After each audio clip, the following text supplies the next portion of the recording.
आलूर ये नुआ रेसिपीटी को तैयारी करिया पई हेले आमे प्रथमे कड़ाई गरम करके सेथिरे 2 रु 3 चम्मच रिफाइन तेल को पकेकी भलो भाबरे गरम होबा को दबा। गरम होला परे आमे सेथिरे आधा चम्मच जीरा को पकेकी भलो भाबरे फुटिया पई दबा। जीरा हमर जेतु फुटी गलानी एबे सेथिरे आमे माने गोटे छोट साइज रो पियाज को मु पूरा छोट छोट करके काटी की नेजी ताको एथिरे पकेई नबा आ माने हल्का नरम होला पर्यंत ताको आमे भाजी नबा।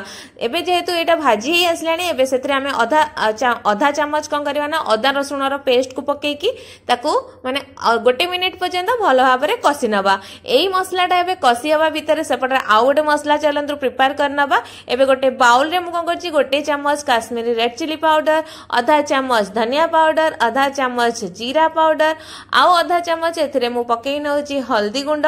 ता सहित मु माने गोटे बड़ चम्मच नेछि से बड़ चम्मच रे पूरा भरपूर करिकि 3 चम्मच एठी फ्रेश दही को मु एठी पकेई नउछि। आउ त सेथिरे कोन दबा ना स्वाद अनुसार अल्प टिके लुण को पकेकी याकू आमे कोन करबा ना भलो भाव में मिक्स करनबा दही सहित काईना दही टिके खंड खंड हेकी थाए तो याकू आमे एम्ति भलो भाव में मिक्स करनबा जेम्ति खंड खंडटा आ रहिबनी। एबे आपण देखि पाउथबे मसलाटा माने पूरा भलो भाव में गोळे हे जाईची दही पूरा पेस्ट भलिया हे जाईची।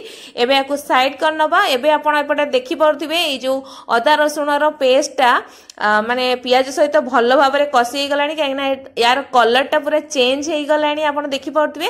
तो ए स्टेज रे हमें कोन करबा ना एबे जो मसलाटा हमें बनेइले दहीर मसलाटा को एबे एथिरे देई दबा। एबे एथिरे पके साला परे कोन करबा ना गैस रो फ्लेम को पूरा हाई करनबा आउ याकू पूरा लगातार मसला को माने पियाज रसुण अदा सहित भलो भाव में ए जो दहीर मसलाटा को गोळेई नबा बा कषि नबा नहले कोन होबो ना हमर दहीटा फाटी जिवार चांस अछि। तो एबे आपण तेल छाडलानी आपण माने देखि पड़थबे ए मसलाटी भलो भाव में कषि हे जाईची। एबे एथिरे पानी देकी याकू हमें कोन करबा ना फुटिया पई छाड़ी दबा। एबे एटा फुटिया भितरे आउ गोटे प्रिपरेशन हमें करनबा। चलंतु देखिबा कोन होउची ना कड़ाई गरम करनबा। प्रथमे कड़ाई एठी पूरा गरम हैला परे कौन करबा ना सेतिरे 1 रु 2 चम्मच हमें रिफाइन तेल को दे दबा। रिफाइन तेल एतरे गरम हे जिवो सेतरे कौन करबा ना मु एम्ति पूरा लंबा लंबा करिकि रखिची माने पियाज को एम्ति लंबा लंबा करी रखिले पाटी को खाया पई टिके भल लागे। तो एठी किछि पियाज को पकेई नबा ता सहित किछि कैप्सिकम को पकेबे। कैप्सिकम पकेया द्वारा ना ए जो आलू रो माने जो रेसिपीटा आज तैयारी होइछ ना तार टेस्ट बहुत भल आसीबो। तो कैप्सिकमटा एथि निहाती दरकार। तो कैप्सिकम को पकेई सारला परे याकू बेसी नाही 1 मिनिट पाखापाखि याकू भाजी सारला परे कोन करबा ना एठी मु किछि सिझा आलू नेइची आ सिझा आलू को एम्ति छोट छोट साइज करके काटी नेइची। एबे एथरे पकेई सारला परे आमे याकू बेसी नाही 1 मिनिट पर्यंत माने पियाज आ कैप्सिकम सहित आलू को भलो भाव रे आमे कषि नबा। एबे देखो जेतु कषि हे आसलानी एबे कोन करबा ना सेथिरे आमे स्वाद अनुसार लुण को दबा। माने आपण लुण देखिकि देबे काना दही मसला रे मध्ये आमे लुण अल्प पकेइथिले। एबे सेथिरे एम्ति किछि हातरे क्रश करिकि माने बा गुंड करिकिनी कस्तूरी मेथी को पकेकी एबे याकू बेसी नाही आ 1 मिनिट पर्यंत भलो भाव रे हमको कषिबार अछि काइना एथरे टिके से जो कस्तूरी मेथी रो फ्लेवरटा टिके पसि जिवो सेथि पई। तो एबे एटा हमर भलो भाव रे देखि परथुए कषि हे गलानी। एबे आमे चलंतु गोटे प्लेट रे याकू काढी नबा। एपट रे देखंतु एई जो मसलाटा हमर भलो भाव रे फुटी गलानी। तो एई स्टेज रे हम कोन करबा ना ए जो आलू मसलाटा को आमे कषि थिले एबे आलूटा को एथरे पकेई नबा आ याकू भलो भाव रे एई जो दही मसलाटा आमे करथिले फुटुदिला ताकू भलो भाव रे सेथिरे आमे कषि नबा।